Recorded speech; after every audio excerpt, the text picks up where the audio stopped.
What is up guys and welcome back to my channel. Jacob Ports is here back at it again for another video. Before we start, you know the drill. Intro muna tayo in 3, 2, 1.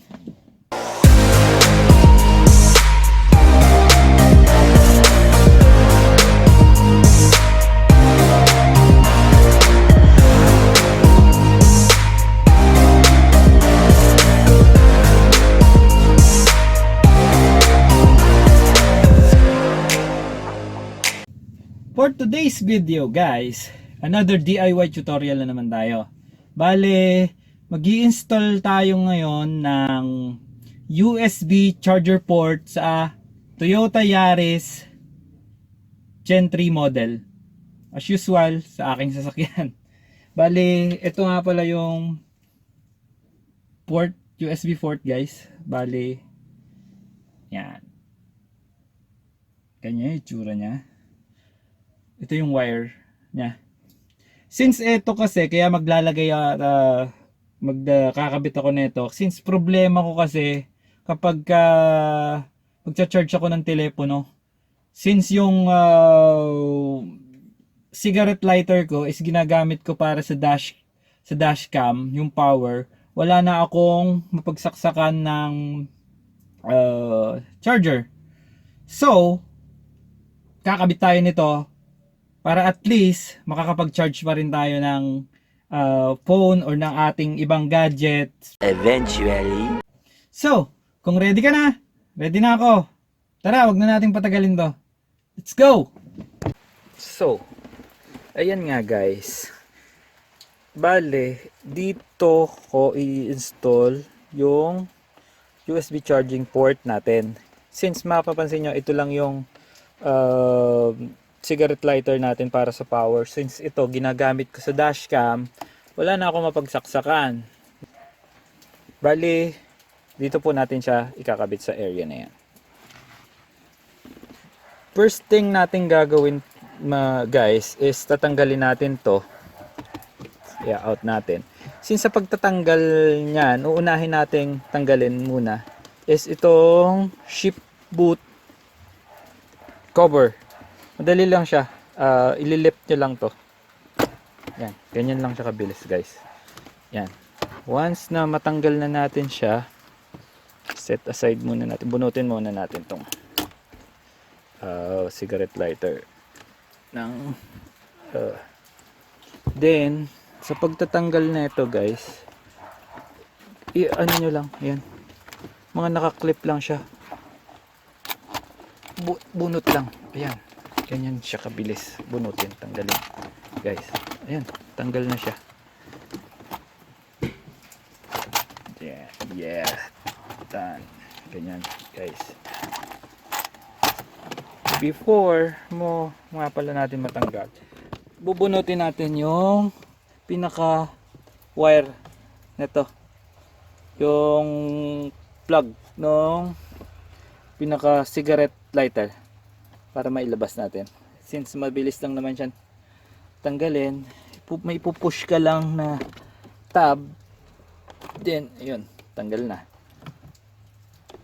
Yan, ganun lang guys. And, tanggal na natin yung pagkakabitan ng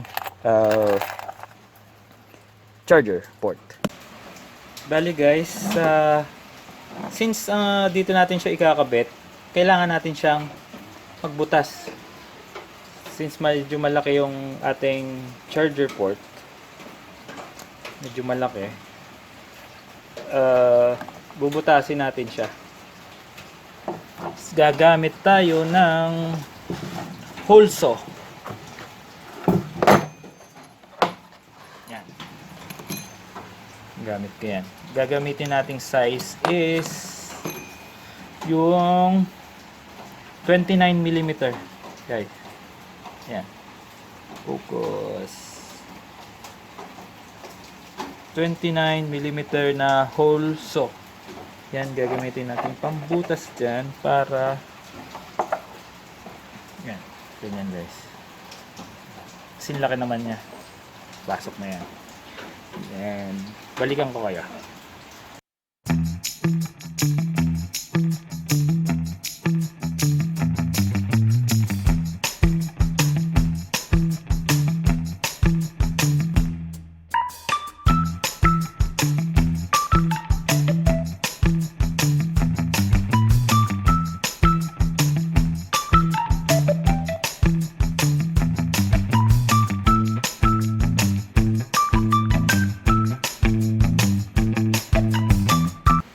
Okay guys, mapapansin nyo ito na butas na natin. Then ngayon is ikakabit na natin tong USB port. Pasok nyo lang siyang ganyan. Then meron siyang plastic na lock.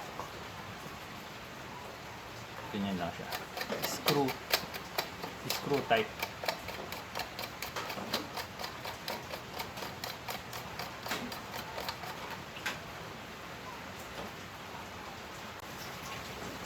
Okay, that's it guys, na kabit na natin.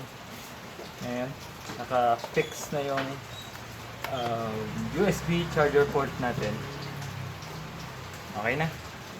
Bali guys, para sa wiring connection naman, gagamit tayo ng ganitong wire connector para hindi na tayo mag-splice ng wires mismo. Ganyan. Napakadali lang nitong gamitin guys.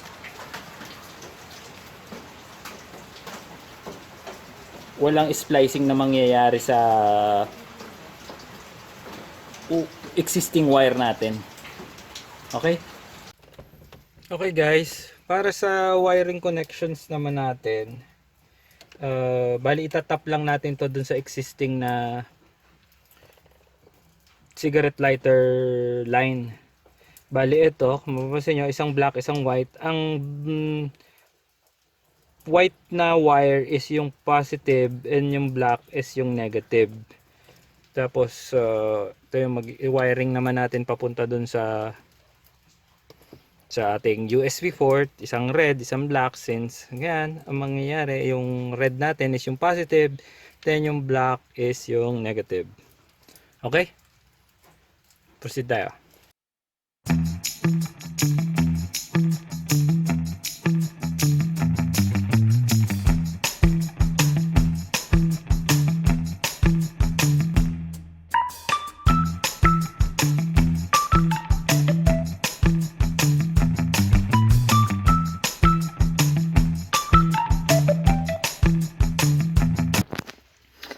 Ayan guys, na i-crimp ko na yung pinaka lines dun sa ating cigarette lighter.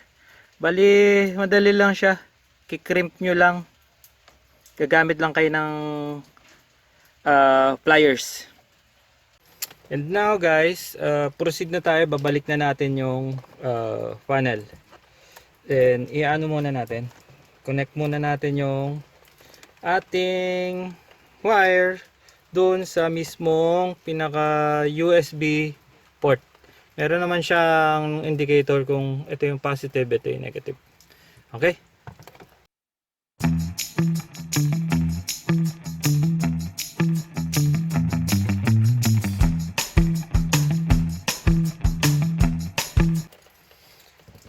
Okay guys, naibalik na natin lahat. Yung panel naibalik na rin natin. Then yung shift boots cover properly installed na rin. Tetestingin na natin. Once na sinusian ko to guys, meron display, digital display dito na mag-indicate na may power na tayo. Okay, kita nyo yan guys. Yun.